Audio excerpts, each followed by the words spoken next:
Hello friends, मैं angel Sharma आप सभी का स्वागत करती हूँ एंजल वर्ल्ड लाइट में। दोस्तों, आज की कहानी बहुत ज़्यादा मज़ेदार है। दोस्तों, इस कहानी को शुरू करने से पहले मैं आप सभी को पहले तो थैंक यू बोलना चाहूँगी कि आपने मेरे इतने सारे सब्सक्राइबर्स कर दिए हैं।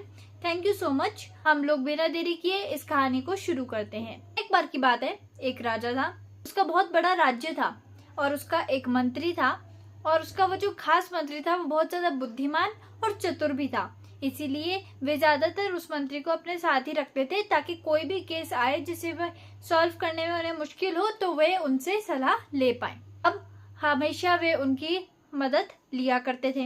अब ऐसे ही एक दिन राजा जी अंदर बैठे बैठे थोड़ा बोर हो गए थे, इसलिए वे सोचते कि चलो बाहर बगीचे में घूम लिया जाए। काफी देर तक घूमने के बाद उन्हें लगता है कि चलो अब शाम होने वाली है तो अब अंदर चलते हैं। अब जैसे ही वे कमरे तक पहुंचते हैं और उसका दरवाजा अंदर से बंद करने वाले होते वैसे उनकी हाथ की एक उंगली उस दरवाजे में आ जाती है। अब जैसे ही वे दरवाजे के अंदर आती है वे उंगली कट जाती है और फिर उसके बाद काफी ज्यादा खून उनके हाथ से बहने लगता है। उन्हें बहुत ज्यादा असहनीय पीड़ा भी हो रही थी, इसलिए वे गुस्से के मारे चीखने चिल्लाने लग जाते हैं। जैसे ही उनके खास मंत्री को ये बात पता चलती है वे उनके पास पहुंचते हैं, उनसे कहते हैं कि महाराज शांत रहिए, जो होता है अच्छे के लिए ही होता है।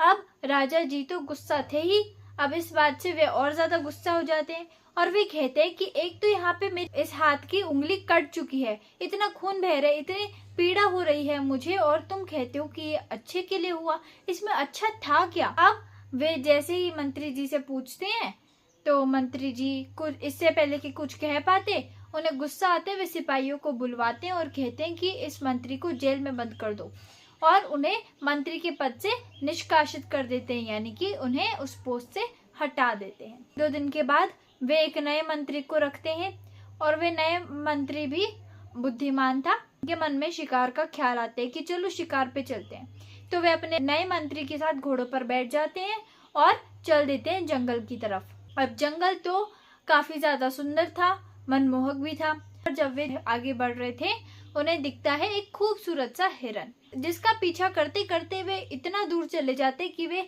घने जंगल में पहुंच जाते हैं और वे अपना रास्ता भी भटक चुके थे। अब जैसे ही वे रास्ता भटक चुके थे तो उन्हें काफी देर लग गई रास्ते ढूंढते ढूंढते, लेकिन तभी सामने से कुछ लुटेरे यानी कि कुछ बदमाश आ जाते हैं और उनसे कहते हैं कि हमारे साथ चलो। अब वो लुटेरे उन्हें अपने साथ ले चलते हैं और राजा जी और मंत्री जैसे ही वहां पहुंचते हुए देखते हैं कि उनका जो सरदार है वे अपने जो कुल देवता थे उनकी पूजा कर रहे थे। तो वे सरदार उनके बोलते हैं कि अरे वाह, आज तो 2 लोग आए हैं यहाँ पर अपनी बलि देने के लिए, चलो इनकी बलि देते हैं, लेकिन उससे पहले देख लें कि ये संपूर्ण व्यक्ति हैं कि नहीं। और वे जैसे ही देख रहे होते हैं तो उन्हें दिखता है कि राजा जी की तो एक उंगली है ही नहीं। तो वे कहते हैं ये संपूर्ण व्यक्ति नहीं है, हमारे कुल देवता इसे स्वीकार नहीं करेंगे और हमसे नाराज भी हो सकते हैं, इन्हें यहाँ से भेज दिया जाए। आप आजाद हैं, आपको मैं यहाँ से भेजना हूँ। अब राजा जी आजाद हो जाते हैं। अब 1-2 दिनों के बाद फाइनली राजा जी पहुंच जाते हैं अपने राज्य में और वे बैठे बैठे सोच रहे थे कि उन्होंने कितना गलत किया। वे मंत्री ठीक ही तो बोल रहा था, उनकी जो उंगली कटी तो उन्होंने उन्हें अंदर जेल में बंद कर दिया, क्या इससे कुछ हुआ नहीं ना? अगर उस दिन उनकी वह उंगली कटी नहीं होती तो वे उस दिन मृत्यु को प्राप्त हो जाते। अब उन्हें अपनी गलती का एहसास होता है, वे उन मंत्री को बाहर निकलवा देते हैं, उनसे सभी के सामने क्षमा मांगते हैं और पूरे आदर और सत्कार के साथ उन्हें उनकी पोस्ट वापस दे देते हैं। तो चलिए दोस्तों, अगर आपने इस चैनल को सब्सक्राइब नहीं किया है तो फटाफट से सब्सक्राइब कर ले ताकि आगे और ऐसे वीडियोस जब मैं लेके आऊँ तो वो आप तक सबसे पहले पहुंच पाए। और दोस्तों, जब आप इस चैनल को सब्सक्राइब करते हैं ना तो हर एक सब्सक्राइबर के साथ मुझे मोटिवेशन मिलती है एक नया और कुछ हटकर वीडियो बनाने के लिए। तो चलिए दोस्तों, अगर आपने चैनल को सब्सक्राइब नहीं किया है तो देरी मत कीजिए, फटाफट से सब्सक्राइब कर ले, काफी सारी मोटिवेशनल वीडियोस आपको इस चैनल पे मिल जाएंगी। दोस्तों, तो हम लोग आगे बढ़ते हैं इस कहानी की सीख की तरफ। इस कहानी से हमें एक सीख नहीं बल्कि काफी सारी सीख मिलती है। तो पहली सीख की तरफ आगे बढ़ते हैं।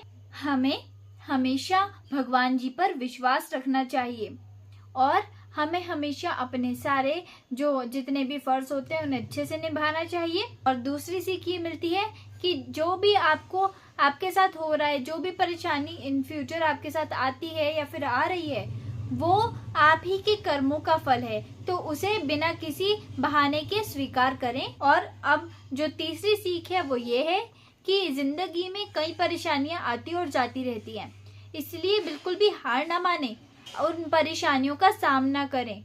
जब तक आप उन परेशानियों से डरते रहेंगे वे आप पर आती जाएंगी और एक बोझ की तरह रहेंगी, लेकिन जब आप निडरता से उनका सामना करेंगे तब आप अपने आप को उन परेशानियों से जल्द ही मुक्त करा पाएंगे।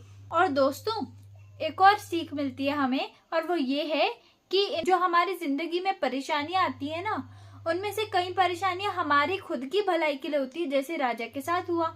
और दोस्तों, इस पूरे वीडियो की आखिरी सीख यही है कि हमें हमेशा काम डाउन रहना चाहिए, कूल रहना चाहिए और अपने आप में पेशेंस रखना चाहिए, क्योंकि दोस्तों कभी भी आप घबरा करके किसी मुसीबत का सामना नहीं कर सकते हो। आप जब अच्छी तरह अपने दिमाग को ठंडा रखेंगे तभी आप किसी भी परेशानी को सुलझा पाएंगे या उसका सामना कर पाएंगे। तो चलिए दोस्तों, अगर आपको ये आज का वीडियो पसंद आया हो तो इसे आगे शेयर जरूर कीजिएगा, ताकि आगे और लोग भी इस वीडियो को देख पाएं और इससे प्रेरित हो पाएं। Thank you.